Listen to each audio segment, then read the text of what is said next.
Olá, meus amigos. Vamos para a nossa aula de arte, vendo textos visuais. O que é um texto, primeiramente?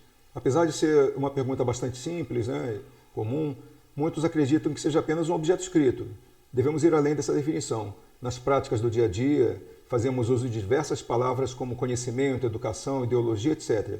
No entanto, em alguns casos, não sabemos apresentar a definição de algumas delas. Tal situação acontece com a palavra texto. No exemplo a seguir, não temos um texto visual, não verbal, mas um texto que apresenta palavras e elementos não verbais. Temos um texto multimodal, pois envolve linguagem verbal, palavras e imagens, sugerindo conteúdo, expressando uma mensagem.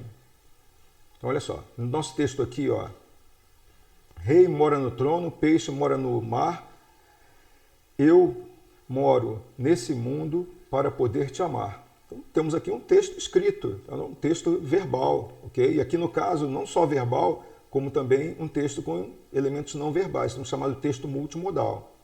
Então, sugere um peixe ali, né? Agora vamos ler um texto visual. Neste texto, a leitura será bem rápida e facilmente compreendida. Ok? A linguagem visual se utiliza de recursos gráficos ou simples imagens com o objetivo de transmitir uma ideia ou conceito. Ela acaba produzindo um sentimento para quem a visualiza. É ainda uma estratégia de comunicação não verbal muito utilizada atualmente, mas que teve origem ainda nos desenhos pré-históricos, numa época em que os seres humanos não tinham desenvolvido a escrita. Aí um exemplo dessa linguagem pré-histórica, né? O artista ou designer estrutura o pensamento de modo a produzir um sentimento no receptor da informação, da ideia, da imagem, de modo intencional. Então é importante que haja uma intencionalidade na produção desse texto visual. Basicamente, nesse processo de construção de uma representação visual, material, de uma ideia imaterial, abstrato, são envolvidos diversos materiais. Obviamente, imagens, cores, linhas, formas, papéis de diversas texturas, madeira, metais, etc. O produto dessa linguagem deve ser compreensível para que se consiga o objeto dessa linguagem, a comunicação. Por isso, quanto mais abstrata a linguagem, mais dificilmente será a sua compreensão. Mais subjetiva, né? Mais difícil a compreensão. Com o mesmo significado, para um número grande de espectadores. Isso ocorre porque cada pessoa tem um repertório próprio de signos e significados em sua mente. A linguagem visual é vista por estudiosos como necessária para a formação das pessoas e sua socialização. A comunicação visual é formada por várias categorias de expressão, que vão desde o desenho a lápis no papel branco até o filme com técnicas mais avançadas alcançadas pelo cinema. Para essa comunicação ser elaborada, utiliza-se da linguagem visual, constituída por diversos elementos gráficos, como o ponto, a linha, a forma, a cor, o espaço, 2D ou 3D, o equilíbrio, a relação entre luz e sombra, tipo de superfície, etc.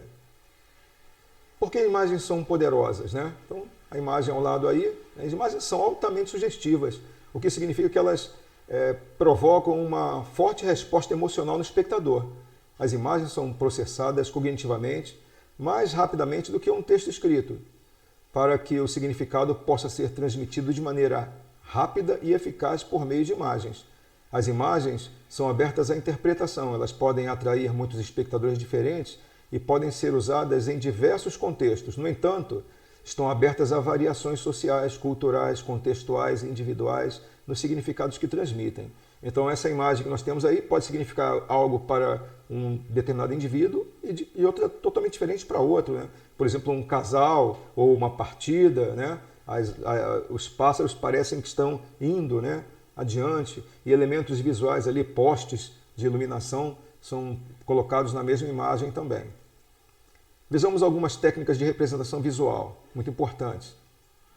Alusão. Como na literatura, uma alusão é uma referência a outro texto, uma obra de arte, figura histórica, figura mítica ou ideia. Trata-se de uma espécie de intertexto, onde um texto se relaciona com outro texto de forma explícita ou implícita. Sendo assim, torna-se admissível mencionar fatos, pessoas, trabalhos de arte, acontecimentos históricos, celebridades já existentes em outras obras. A alusão é considerada um tipo de intertextualidade.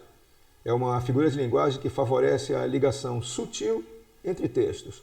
Por exemplo, nesta imagem, o autor faz alusões a obras de arte conhecidas. O exemplo, no caso, faz alusões à persistência da memória de Salvador Dalí, substituindo seus relógios por seus personagens, aqui no caso do desenho Simpsons, né?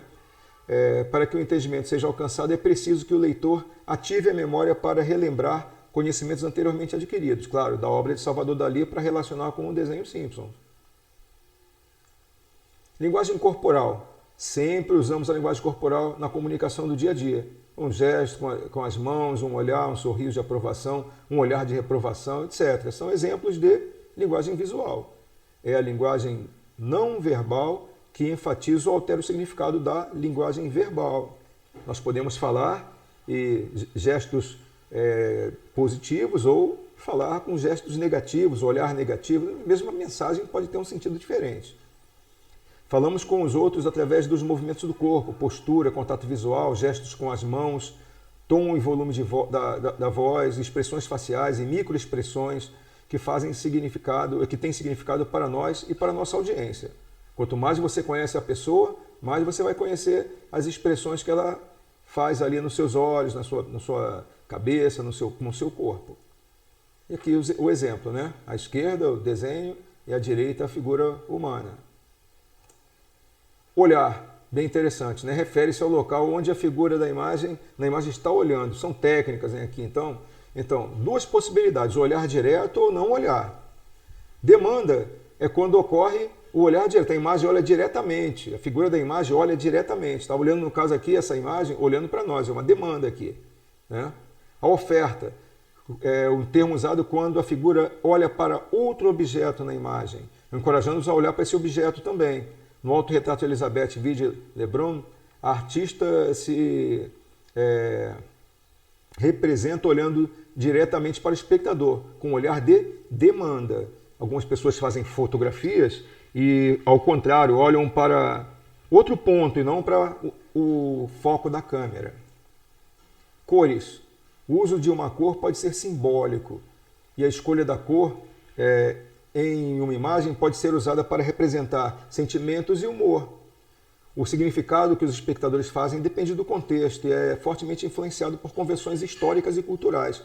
Por exemplo, nas sociedades ocidentais, geralmente se pensa que o branco representa inocência, pureza e limpeza, e o preto é a cor da morte e do luto. Na China, em partes do leste da Ásia, no entanto, o branco é a cor da morte e do luto. Okay? O vermelho é comumente usado para representar coisas diferentes. E aqui o espectro de cores, né? Vamos ver isso aqui com uma questão da física, tá? O espectro eletromagnético visível.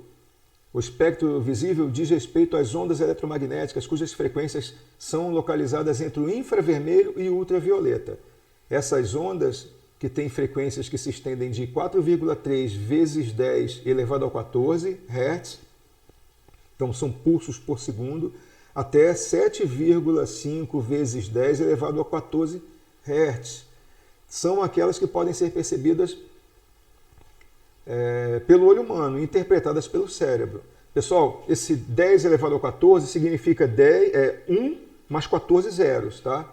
Então é uma sequenciação, cada um desses números aqui, 14, que são 14 zeros que estão representados.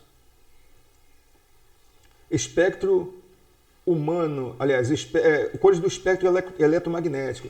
A figura abaixo apresenta o espectro eletromagnético visível aos seres humanos, mostrando o pico de frequência correspondente a cada cor.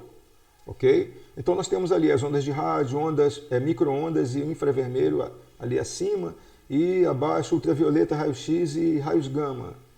Apenas uma pequena fração do espectro eletromagnético pode ser percebida pelo olho humano, essa pequena fração ali, luz visível. E aqui temos a sequência de cores, leia o material em PDF, o que sugere cada uma dessas cores, tá? O que elas sugerem, o que elas podem sugerir, ok? Lembrando que existem questões culturais envolvidas nisso. Ainda, iluminação. O brilho refere-se à iluminação na imagem, a qual com clara ou escura é a cor, variando totalmente iluminada a completamente escura. Saturação é outro elemento dessas técnicas, né? Refere-se a uma cor vívida, brilhante, totalmente saturada a 100%, ou menos colorida, mais desbotada ou opaca. Ok? Então, cores que têm essa questão da saturação. À esquerda a imagem saturada e a direita a imagem menos saturada, mais opaca. O plano de fundo, imagens mais próximas a você, o visualizador, estão em primeiro plano e as partes mais distantes em segundo plano. Elas têm uma intenção, né? São feitas dessa forma com uma intenção. Mostrar o primeiro plano, mas não deixar de transmitir uma mensagem com o segundo plano, o plano de fundo, no caso. Veja os textos visuais a seguir e responda as questões propostas. Saudade é uma obra de arte do pintor brasileiro Almeida Júnior. Nela, uma mulher olha uma fotografia. Responda, né? Que sentimentos a postura física da mulher e sua expressão facial expressam, né? E 2, por que a mulher está vestida de preto?